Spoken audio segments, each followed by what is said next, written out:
We've got I think it's a pretty interesting podcast today because I'm actually going to get neck deep dive down the rabbit hole with commenters on the New York Times.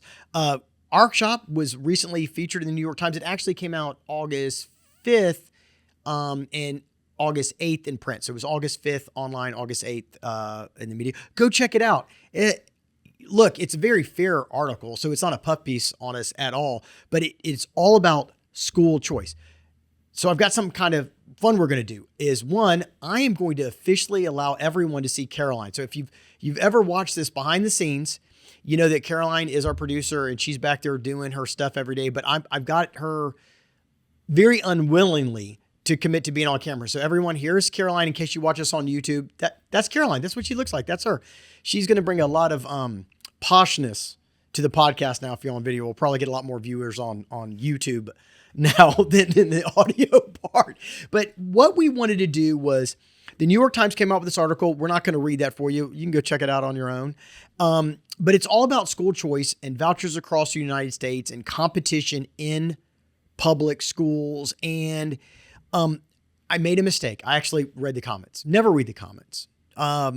I've kind of had that philosophy for a lot of years because people just get angry in the comments. Sometimes they're actually just bots. They're not even real people. And you're arguing with maybe one person with 23 different profiles. But I looked at a couple of the comments and I was like, oh, we really have got to do a better job educating the world on school choice. And I want to reiterate that I believe in school choice, but I do believe in equitable, fair school choice. Yeah, I know it's the book title, right? A level playing field across the entire day where everyone gets to compete equally. And unfortunately, that's not what's happening right now. So I only read a couple of comments and I shut it down. And I said, Caroline, what do you think about doing? I pitched her this idea. This is my pitch, by the way. I pitched Caroline. I said, Caroline, what if you read some comments and I responded to them without any background research or anything? Maybe we'll help educate people. And it may be kind of fun, maybe. I think it's going to be great. Okay, so that was her. She's smiling and she's on camera, super nervous, super fun. Caroline, I'm going to take you off of camera now so you can relax. I didn't take her off of camera, but don't tell her. All right, so Caroline, let's just, I don't know if you want to give a primer on the article beyond what I've given, or you just want to jump right into the comments. Basically, the article was all about the declining enrollment across the nation for public schools. And yeah, people had a lot to say. So I'm excited to share some of that. All right, well, let's just dig into it, buddy. Okay, so you're going to catch me flat-footed. Yeah. Yeah, I know that's your goal here since I put you on camera. Okay, go and give me the first comment. One of the first comments that stood out to me was somebody talking about they're trying to use marketing and attempting to change perceptions. Why don't they, meaning the public schools, just offer what parents want? Oh, great comment. And it lets me know that the user probably doesn't know about how awesome most public schools are, right? Because what we found is we are advertising, we are marketing, we are just letting the parents and caregivers know what the public school has to offer. And it's like light bulbs going off. We're like, the parents are like, we had no idea. So meanwhile, so let's break this analogy down a little bit. So let's assume that a new breakfast restaurant opens up and they don't do any marketing. They don't do any advertising. They don't let anybody know how great their avocado toast is, or their, in my case, eggs and bacon or whatever. They don't tell anybody. They don't get any customers, right? Nobody shows up. You've got to let people know how good you are and what you have to offer so they can make a viable choice. So this is a great comment to start. So I guess you didn't give their handle. What was their handle? NDP. Okay. They're from the Pacific Northwest. Okay, so let's just go with NDP. Okay, so the NDP person, they're missing the whole point. That is, you don't tell people what you have to offer. How can they make a choice? So what this person's saying is like, look, it's okay for charter schools to tell everyone how great they are. It's okay for private schools. It's okay for colleges. It's okay for kindergartners. It's okay for preschoolers, all these other schools, but they don't want public schools to let people know how great they are. So, and that is exactly the entire point of everything I wrote this book on, and everything I've been advocating and speaking on is like, yes, I think that everyone should be allowed to put their best foot forward, say who has the best breakfast, let the parents go decide where they want to eat and make their choice. That's fair. That's equitable. That's America. But that is absolutely not what's happening right now because nobody knows how awesome public schools are because they're not in the marketing business. They're just in the training kid business. I'll give you one more example. Fair? Fair. Too much? Okay, I'm going to give one more example. Is that we did a survey. This was in New Jersey, and the parents in that community said what we want is awesome extracurricular activities. Now, the schools were safe. And all the schools in that area were good, but the public school was still losing students. Well, the parents said, we need more extracurricular activities. Well, the public school had 183 activities that apparently none of the parents knew about because they were picking the charter school. The charter school was advertising, by the way, guess Caroline, guess how many extracurricular activities the charter school was advertising? 10? 183. Wow. Why? Because they leached on and attached themselves to the public school's extracurricular activities, which they had none of. So they sent their students to what the public school had to pay for. So the public school had to pay for all the extracurricular activities. The charter school had no responsibility to provide any of those activities, and the students just went over there and got it on the taxpayers' dollars for free. So it's called like double dipping. So the charter school was absolutely advertising those awesome activities that weren't even their own. Okay, go to the next one. My head's going to explode. The next one is from somebody, Looney in Chicago. Looney. Okay, I hope it's good from Looney. Who said that public schools have had decades and so much money. They are failing. Our kids are failing. They go on to say some more, but that's kind of the gist. Okay. So Looney, once again, I don't think public schools are a one-celled organism. That means they're not all failing. That's absolutely not true. My daughter is a product of public schools. She is at Virginia Tech right now. She is not failing. She is crushing it. Okay, so don't tell me that all public schools are failing. Like this broad sweep, it's like throwing the baby out with the bathwater. One public school didn't do a good job. We're going to throw them all out. It's the same analogy I get where like, I was a soldier and one soldier does something stupid and it labels us all. One cop does something bad and all cops are bad. That's not true. One teacher does something dumb and all teachers are terrible. Hey man, stop exaggerating the problem. Public schools are not failing. You don't have any data to support that, Looney. You don't have any facts. What you have is a gut reaction that you're just upset about maybe one school, and probably not in that school is not failing all students. And by the way, let's take the Achievement School District right here in Tennessee. Let's take that, okay? Have you heard of that? No. Why? Because it failed miserably. Okay, so they came on the scene. Oh my goodness, I'm gonna probably get the data wrong. 12 years ago, 15 years ago. This is before I got really neck deep in this. And I knew there was a problem then because they said, we're going to this was their pitch, their marketing pitch, bunch of charter schools. We're going to take the bottom 5% of schools that are failing and we're going to make them in the top 10% in 5 years. It's something like that. And I was like, that's the dumbest thing I ever heard in my entire life. That is ridiculous. That's all propaganda. It's all marketing. It's all advertising. And they sold the state on it and it failed and they didn't do anything they set out to do. Because I think it's important to understand that every child let's just take every child, comes with a different set of circumstances. Every child needs every child has different needs. I say this, I had a speech impediment, I had ADHD and all that stuff before they had it. I had a single working, awesome, fantastic mom that did everything she could. But I was blessed to have a bunch of relatives I could live out of their houses too, right? So it worked out, and an older sister that kind of raised me. So it was, but I had a support team. Some students don't have that. Some children don't have that support team, and they need more from their public schools because the goal here is not how much money did we spend on that child at that individual school. The goal is how many children did we produce that are active members of society, that contribute to society and culture instead of taking away from it. That's the goal. And some people need a lot more attention, a lot more resources to get there. And so I remember speaking with a mother years ago, and they had a county and a city school in the area. She said, the county schools are so much better. Oh, they're so much fantastic. They're the best in the universe. City schools are garbage. And her theory was, well, the city was paying $17,000 a student, and the county government was paying like $11,000 per student. And she was like, see how much better and more efficient they are. And I go, well, I don't know if they're more efficient or not, but I do know this.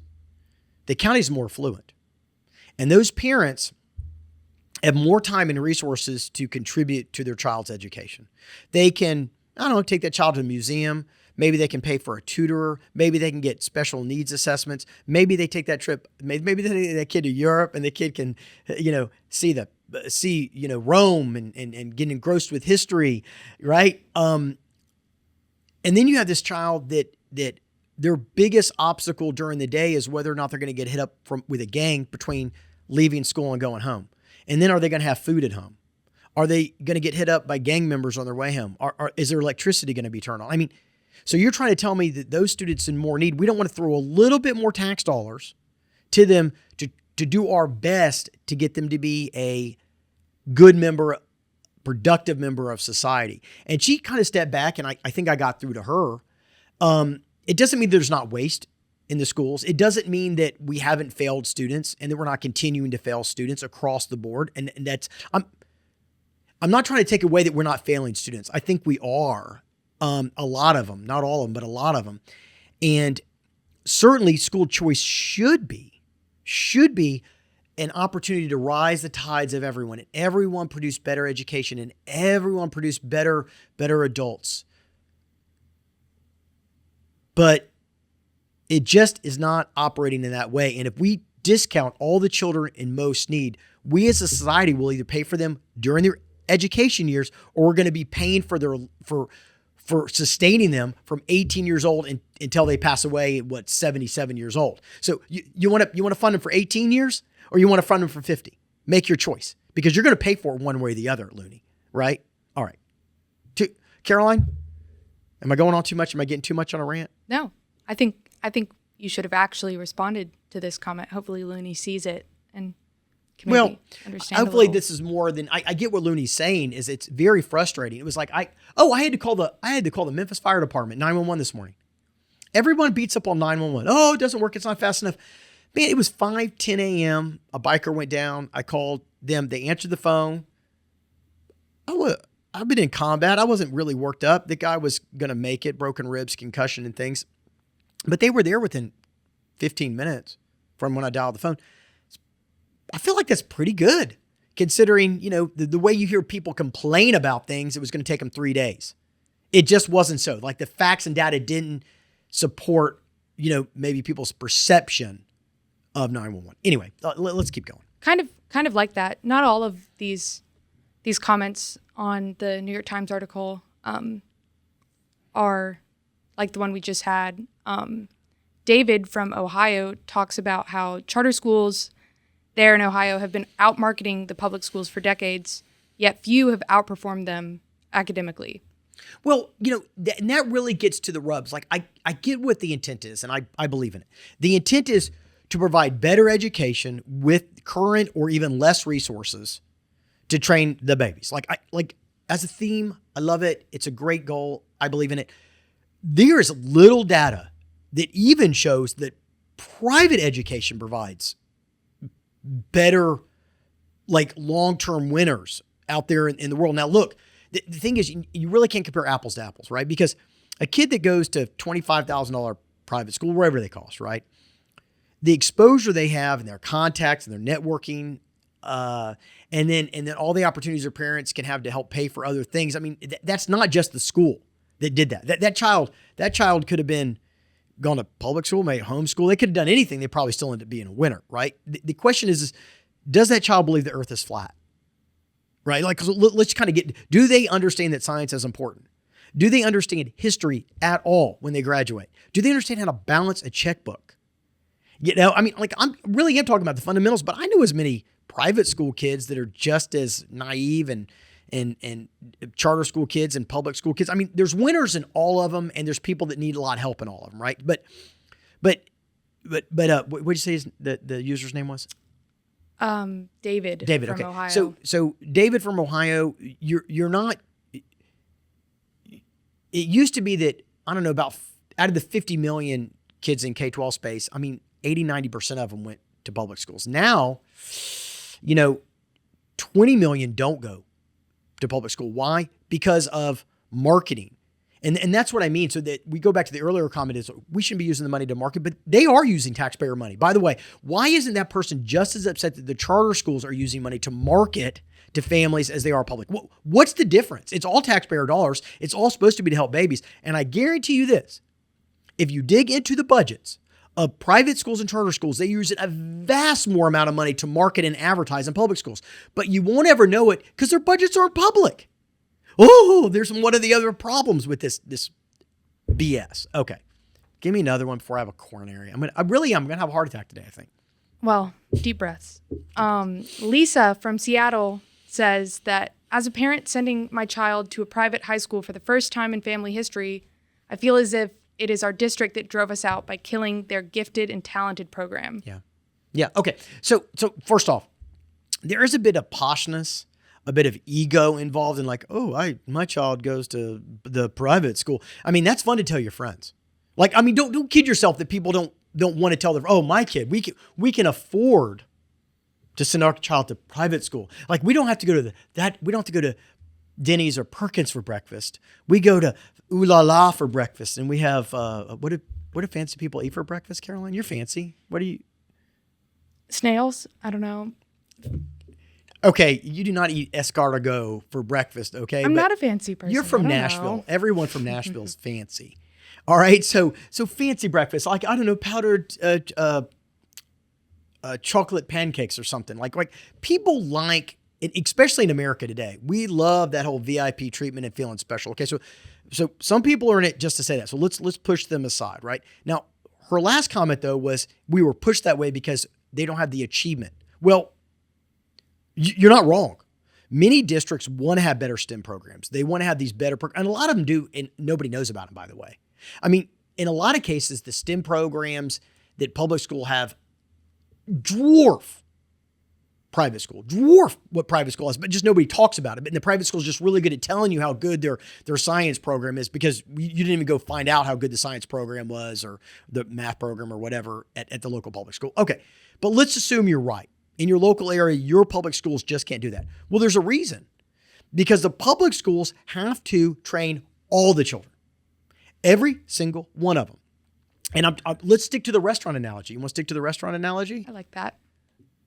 I don't know if I have a restaurant. I have a playground analogy. Can I do a playground? Let me do a playground analogy. Sorry, my restaurant analogy got a little messed up in my head. Let's assume that you have a public playground and a private playground. Public and a private playground. Well, the public playground is going to take more money to build. It's going to take longer to build and a lot more approvals. And somebody's going to go, that's crazy. Why can't they do it efficiently? Now, look, I'm a conservative guy, man. I don't like waste. But the reason why is because they have different code requirements.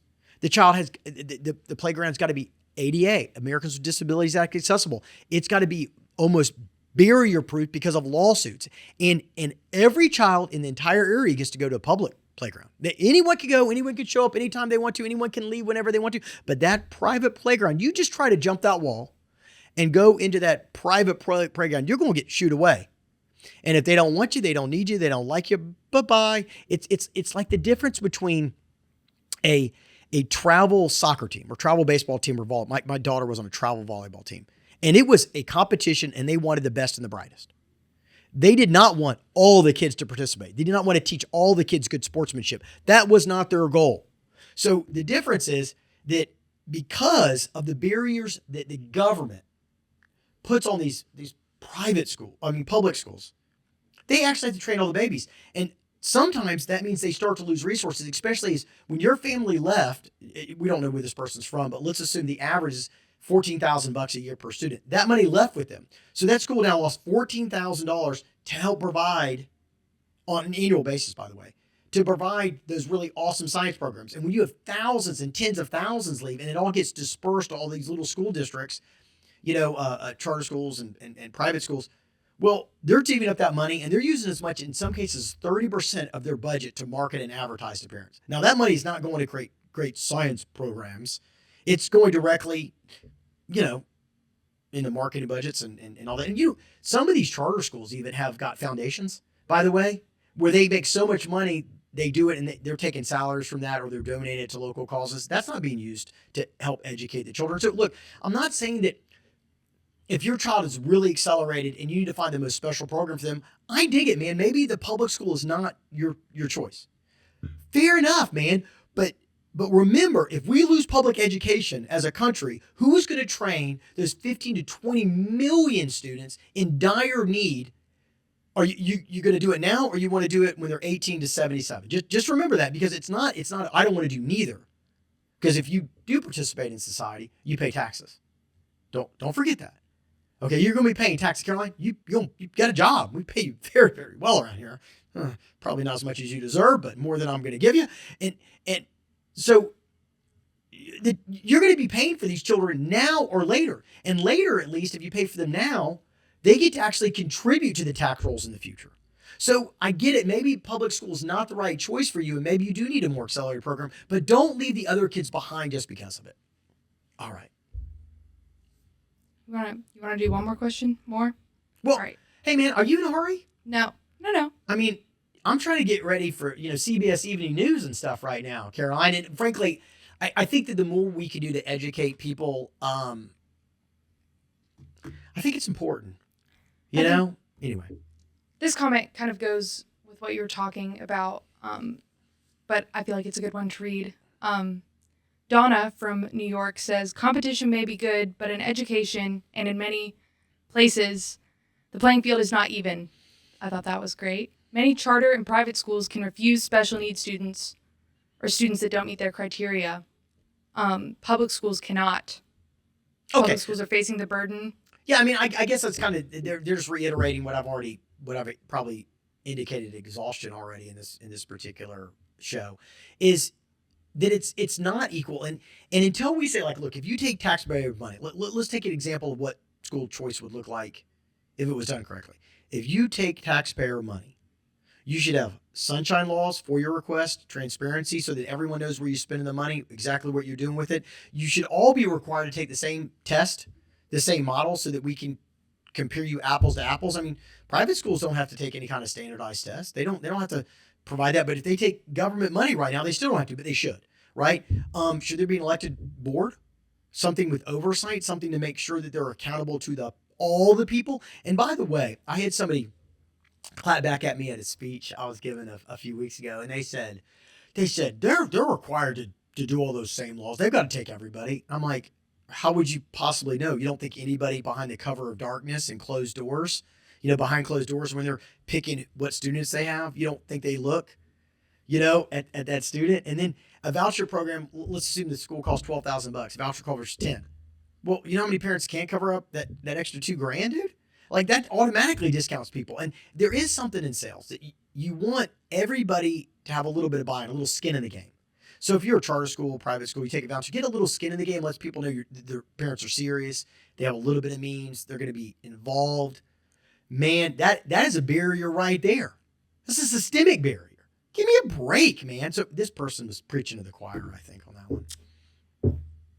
Literally, some guy in the USA, that was his commenter name, said, fix public schools and it'll make vouchers unnecessary. Nearly every parent I know in the city wants to flee the public school system because it's a mess. He goes on to say, every good school, there are 5 underperforming ones. Yeah. Okay, so he's got a bunch of facts that he doesn't have any research on. For every good one, he says there are 5 underperforming. Mm-hmm. He just made that up. That's completely made up. That's just like, I'm a lawyer. I used to love to make things up when nobody's going to check the facts. Now we have the internet. I can't do that as much.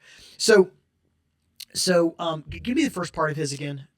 He says to fix public schools and vouchers will become unnecessary. Okay. First off, he's making the assumption that private schools are fixed, that homeschools are fixed, that charter schools are fixed. He's making the assumption, with no evidence and no data to support that, by the way, that those things are just so accelerated. It's just so awesome. Now, let's assume that we get rid of public schools, because those other schools are just performing so well, they're crushing life, they're unbelievable, and everybody goes that way. Well, except, of course, who?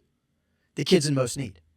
And I am not prepared. Like, look, we've already messed up generations of children. Always have. I mean, I'm not talking about like in the last 1 or 2 generations. I'm talking about like in the last 15 to 20, right? Public education is always,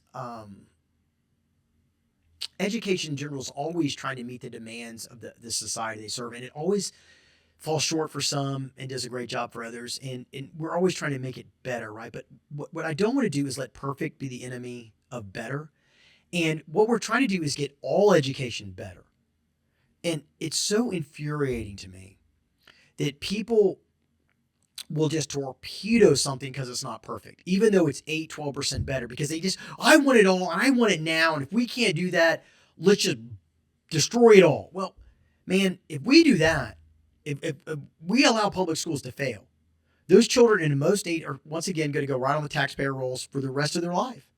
And that's where we're failing so many students. And that's the thing that I'm most concerned with right now is, why can't we get everyone to perform 8% better this year, 8% better the next year, 8% better, and you continue that upward trajectory over years and decades instead of just shooting each other with arrows all the time on social media in the comments and everything like that. Okay, let's do one more, and then we can do another session if people like it. All right? Mm-hmm. Okay.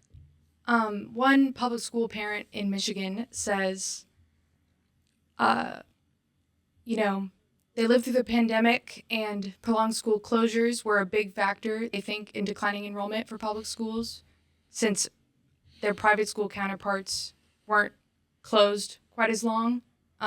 They say they think that parents voted with their feet and blame, the pandemic. Well, first off, we can get pandemic in a second. But let's take the people vote with their feet. Yes, that's exactly what people do. People do that with cities. This is great.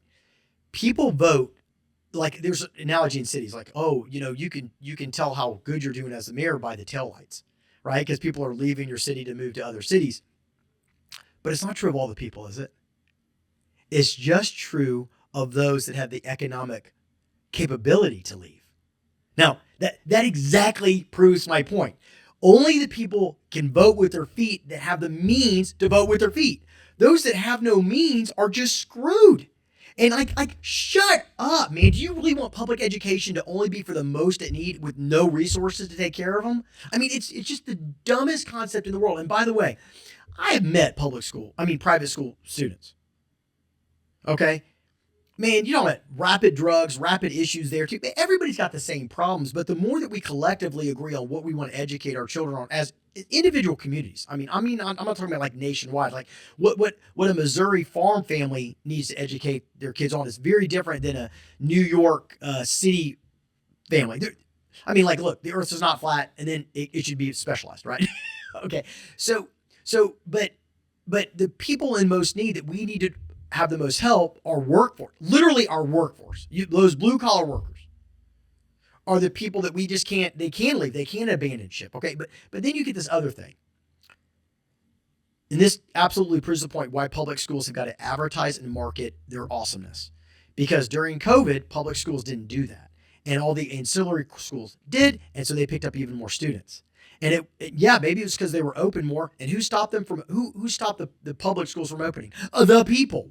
The people did that. Because the public schools are much more connected and have to listen to and respond to the people. Where, by the way, charter schools and private schools don't have to. Now, somebody's going, that's not true. Yeah, it is. Try to close a school as a public school. People lose their minds. Private schools close schools, charter schools close schools, and I don't see anything about it in the press. It's because when you're accountable to the people, there are certain additional requirements they get attached to that. And look, I'm going to go on a bit of a tear for a second. Have I probably already been on a tear, Caroline? Is it, Caroline, let me play a little game with you. What is the most efficient form of government that's ever existed? Do you know? Not a political science major, do you know? I could guess, but I don't know. Sure, let's guess. It's fun. Communism. No, it's close, but it's a dictatorship. A dictator, one person makes all decisions. I didn't say it was the best government. Typically, it's the worst type of government, but it is the most efficient because one person just makes all the decisions for everybody. Poo-poo, don't care what your opinion is, don't care what you think as a community member, don't look for public input, and then you go communism, socialism, and so on, and it goes down the line. So a constitutional republic, right? Like we have a republic. It is not always going to be efficient. It's not always going to do a great job, but it also is the one that has the most impact or the most takes the most information from the public, other than a pure democracy, which I don't really think exists anywhere in the world. So pure democracy does not really exist. That's where the people actually vote on everything, maybe like an agrarian small society, but constitutional, we have a republic, is we still get the views of the people. So the government still represents the people, or it's supposed to. And that's what more the public school does. It's supposed to represent the community. Unfortunately, you have state and federal governments which stop it from doing what they do. So I'm going to end with this. If you take a step back and look and see what public schools are doing, they know how to educate the kids. They know what to do. The only one stopping them is the people. It's the legislatures, and it's the media, and it's parents that don't even go to that district, just getting limited facts and complaining. Now, if we all got on board and started rowing in the same direction, it would elevate all schools and make everybody better. But that is not what's happening. So, okay, I'm going to be quiet, and you can come back and do this if you want to again, all right? Okay. Well, Caroline, when she's not on camera, she talks a lot more, everybody. All right, thanks for watching. Bye.